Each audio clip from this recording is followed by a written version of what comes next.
Telegram delete account recovery. Hey everyone, welcome back to our channel. In this video I'm going to guide you on how you can solve Telegram delete account recovery, so make sure to watch the video till the end.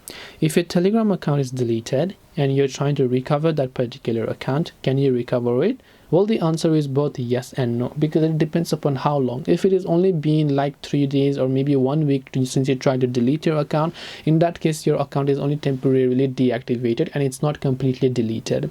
So if it's already been over a month, in that case it might be permanently deleted, but you can always give it a try to check it by simply opening up your Telegram app, just trying to log in using your phone number, which is the exact account that you try to delete.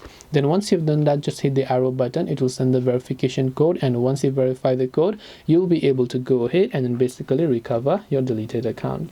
This way you can go ahead and then recover deleted account on Telegram. Hope this video was very helpful. If you have got any more questions, then feel free to also leave them down below. Thank you for watching till the very end of this tutorial, and see you soon in the next video.